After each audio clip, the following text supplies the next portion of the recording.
I wasn't expecting anyone that night. But when I opened the door, she was standing there, rain in her hair, eyes sharp, and lips curling into a smirk as she said the last words I expected to hear, "You're too young." It had been one of those quiet evenings that felt like they would pass without ever being remembered. The rain outside had settled into a steady rhythm, soft but insistent, tapping against the window as though reminding me it was there. My apartment was dim except for the yellow glow of a lamp on the desk, its light pooling across a mess of papers and an untouched book I'd been pretending to read. The world felt paused, the kind of night where you don't expect anything or anyone to interrupt. And then there was a knock at the door. Not hurried. Not timid. Just two firm taps that carried through the stillness of the room. For a moment I froze, half convinced I'd imagined it. I wasn't expecting anyone, and my friends rarely dropped by unannounced. Still, there it was again, the sound of knuckles against wood. I pushed back my chair and crossed the room, every step accompanied by the soft creak of the floorboards. When I pulled the door open, I found myself staring at someone who seemed both entirely out of place and yet strangely inevitable. A woman stood there. Older than me, though the years sat gracefully on her. Her hair, dark and touched with faint strands of silver, clung damp against her shoulders, the rain catching in its strands like faint stars. She carried herself with a stillness that didn't match the storm outside, upright, composed, but with eyes that seemed to hold something restless. For a second, she just looked at me, as though weighing me up, deciding if she'd knocked on the wrong door after all. And then, in a voice low but clear, she said the last words I expected to hear. "You're too young." Just like that. No explanation, no context. Her tone wasn't cruel, not even dismissive exactly. It was measured, firm, but carried the faintest curl of something else I couldn't place, irony, maybe, or regret. And then she smirked. It wasn't a wide grin, just the corner of her lips turning up ever so slightly, as though she knew something I didn't. As though she was amused by my confusion, or maybe by her own boldness in saying it. I should have laughed. Or asked what she meant. Or at the very least, questioned why a stranger was standing at my door in the middle of a rainy evening. But instead I just stood there, caught in her gaze, wondering why her words didn't make me want to close the door. There was something about her presence, the rain glistening on her coat, the quiet authority in her posture, the way her eyes seemed to study me and yet hold back more than they revealed. She didn't feel like a stranger who had simply lost her way. She felt like someone who had arrived for a reason, even if I couldn't yet see what it was. And as I stood there, trying to find my voice, I had the distinct, unsettling, thrilling sense that whatever this moment was, it wasn't going to fade quietly into the night. She didn't step inside right away. Instead, she lingered there in the doorway, framed by the dim light spilling from my apartment and the gray wash of rain behind her. She kept her arms folded across her chest, almost as if she needed that gesture to shield herself from something, not the rain, but the moment itself. "I used to live here," she said finally, her voice carrying a kind of softness that seemed at odds with the strength of her posture. "Years ago. I thought maybe I'd just see it again. Just for a moment." I studied her, the way her words seemed casual, but her eyes gave her away. They flicked across the hallway, toward the worn walls, the peeling paint near the stairwell, and finally back to me, as if she wasn't entirely sure whether she belonged here or not. Something in me wanted to ease that hesitation. "Well," I said, my voice a little unsteady, "I can't give you the whole building back, but I can at least offer you some warmth. It's raining harder than it looks. Do you want to come inside for a minute?" Her lips curved, not quite into a smile, not quite into refusal either. She brushed a damp strand of hair back from her face and shook her head lightly. "No, I shouldn't. I don't even know why I came up here." Her tone sounded like she was talking more to herself than to me. And yet I didn't move, didn't close the door. I found myself watching the way her fingers fidgeted against her arm, betraying the calmness she tried to hold. For some reason, that tiny detail made me want her to stay even more. "Maybe some tea?" I offered again, softer this time, almost cautious. It's warmer inside than standing here in the doorway. She looked at me then, really looked. Her eyes lingered a second too long, as though she was trying to decide what kind of man I was. Young, yes. But trustworthy? That, I realized, was the question in her gaze. Finally, she gave the faintest sigh and stepped forward. The sound of her heels clicking against the wooden floor seemed louder than it should have been, echoing in the small space as though marking something important. She moved with a kind of elegance that didn't ask for attention, but quietly commanded it. As she crossed the threshold, I caught the faint scent of her perfume, something subtle, warm, carrying a note of spice that felt out of place against the chill of the rain.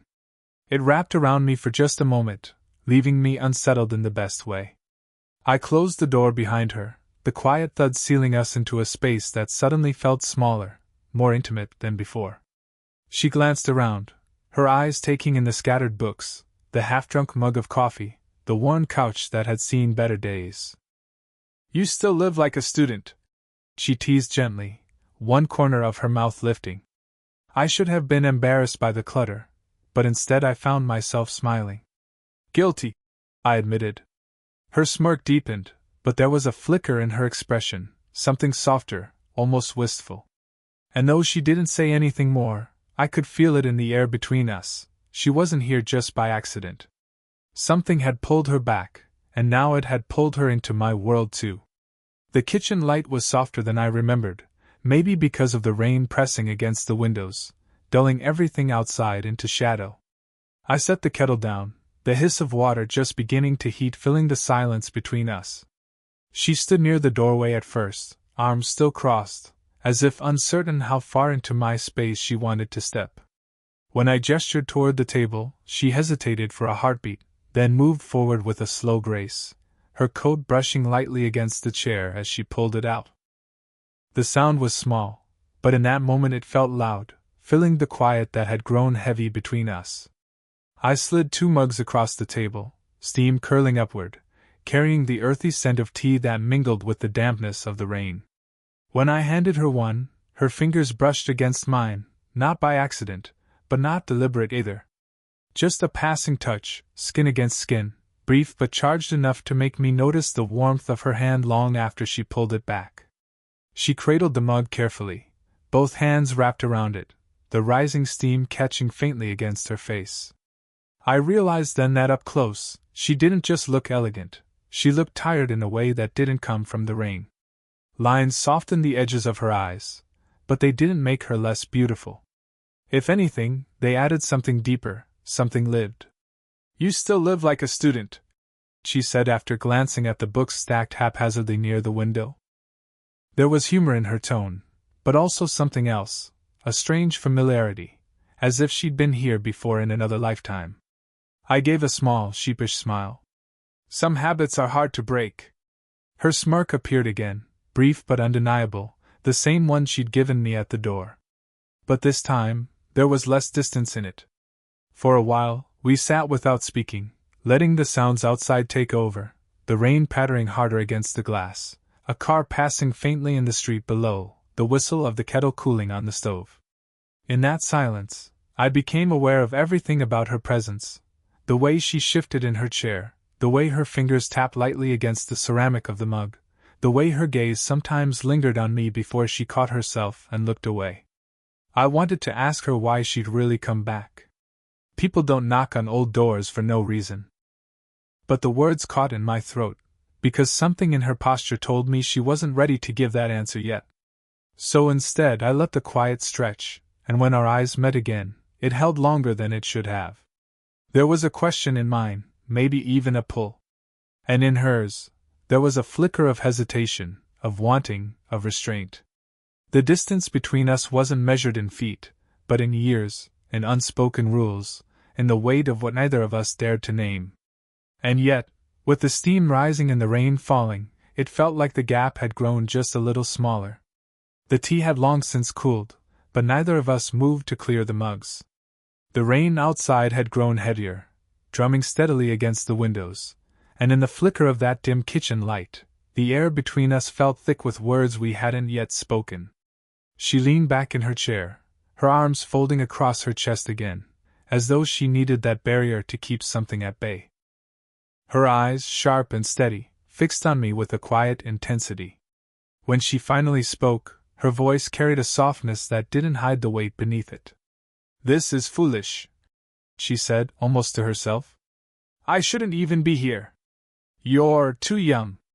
The words echoed the first thing she had said to me at the door, but this time they were different.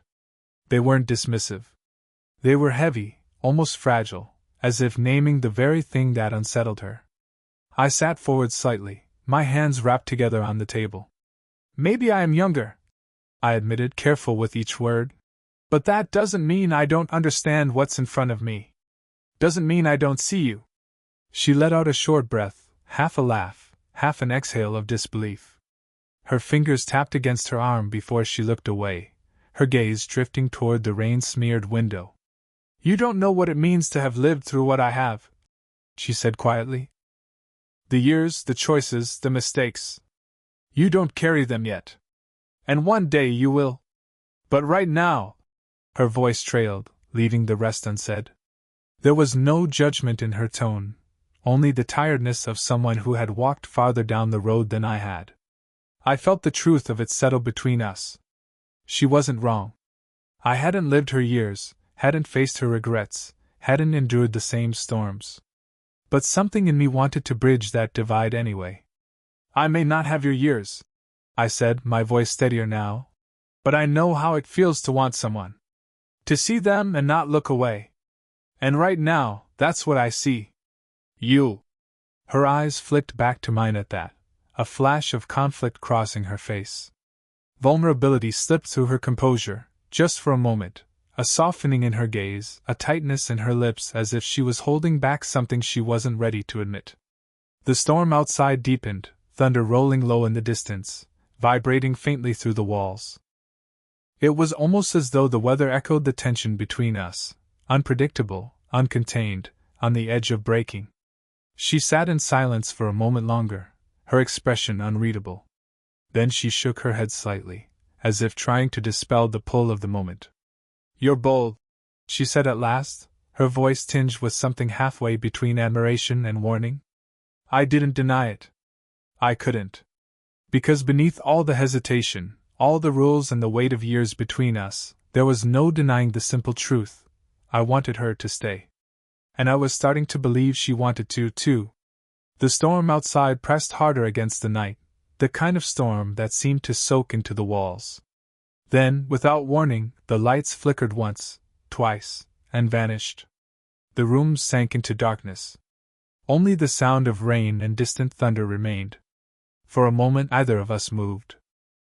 I could just make out the faint outline of her in the shadows, the tilt of her head, the way she shifted slightly in her chair, as though deciding whether to laugh at the timing or curse it. "Perfect," she murmured, her voice soft but edged with dry humor. "Your building hasn't changed much, has it?" I smiled in the dark, fumbling in a drawer until my fingers found the box of matches. A small scratch, a sudden flare of light, and then the soft glow of a candle lit the space between us. Its flame wavered gently, painting her face in warm tones that softened the sharpness of her features. In that light, she looked different. Younger, almost, though not in the way of lost years. More like the weight she carried had eased for just a moment. The candlelight seemed to slip over her skin, catching in her eyes, which held mine longer than they had before. Without really planning it, I moved to the couch and set the candle on the low table beside it. She hesitated, then joined me, her steps quiet, deliberate. When she sat down, our shoulders brushed, just barely, just enough for me to feel the warmth of her through the fabric of her coat. Neither of us pulled away. The silence stretched, but it wasn't empty. It was full, of things unsaid, of breaths held, of the storm's rhythm outside that seemed to pulse in time with something inside me. Her gaze lowered to the candle, watching the way the flame bent and steadied itself. "This feels strange," she said, her voice quieter now, almost thoughtful. "Like I've stepped back into a memory I shouldn't disturb." I turned slightly toward her, close enough that I could see the way the candlelight caught in the strands of her damp hair. "Maybe it's not a memory," I said softly. Maybe it's just tonight. Her lips parted, as if she wanted to respond, but no words came. Instead, she exhaled slowly, and for the briefest second, she leaned in, just enough for me to feel the shift of her breath near my cheek. Then, as quickly as it happened, she pulled back, her shoulders straightening, her guards sliding quietly back into place. The restraint made my chest ache. I wanted to reach for her, to let my hand cover hers where it rested against her lap, to bridge the distance she had just re-established. But I didn't. Something in me knew that if I rushed, if I pushed, I might shatter the delicate thread that had formed between us. So I stayed still. Shoulder to shoulder, silence and candlelight binding us in a moment that felt both fragile and inevitable. And though we didn't touch beyond that simple brush of closeness, it was enough to make me feel the storm outside had found its echo inside the room. Eventually, the storm eased a little, the rain softening to a steady patter. The candle had burned lower, its glow warmer, dimmer, as though marking the time we had spent in that small cocoon of quiet. She was the one to break it. With a slow breath, she pushed herself up from the couch, smoothing her coat in a gesture that felt more like armor than necessity. "I should go," she said, though her tone lacked conviction. I stood as well, watching her as she adjusted the lapel of her coat, her fingers lingering longer than they needed to. Something in the way she moved told me she wasn't entirely ready to leave, even if she thought she should. "You don't have to," I said gently, not pleading, just offering the truth. Her eyes lifted to mine at that, and there was a flicker in them, something unspoken, a thought she chose not to give voice to. Instead, she gave a small laugh, shaking her head. "You're still too young, you know that?" The words were familiar now, but the way she said them this time was different. The first time at the door, they had been a barrier, a wall. Now they sounded like a tease, a fragile shield that didn't quite hold. And then came the smirk. That same subtle curve of her lips, but softer now, warmer. It was less a dismissal and more a quiet dare, as though she was testing how much of her resistance I would take seriously. I stepped closer, slowly, careful not to crowd her. "Maybe," I admitted, my voice low. "But that doesn't mean I don't see you. Not the years, not the rules, just you." Her breath caught at that, a barely perceptible hitch, but I felt it. Her eyes searched mine, and for a heartbeat, the space between us grew electric, fragile, and full of possibility. Her hand brushed my arm then, not accidental, not deliberate either, but lingering just long enough for me to feel the warmth of her skin through the fabric of my sleeve. It was such a small thing, yet it sent a current through me that words couldn't match. But she pulled back almost immediately, clearing her throat as if to steady herself. "Careful," she murmured, her tone dipping into something both playful and serious. "You say things like that, and someone might believe you." I wanted to tell her I meant every word. That it wasn't a line, not some game I was playing. But the way her eyes softened as she reached for her umbrella told me she already knew. The smirk lingered on her lips as she moved toward the door, the kind of smile that left questions in its wake.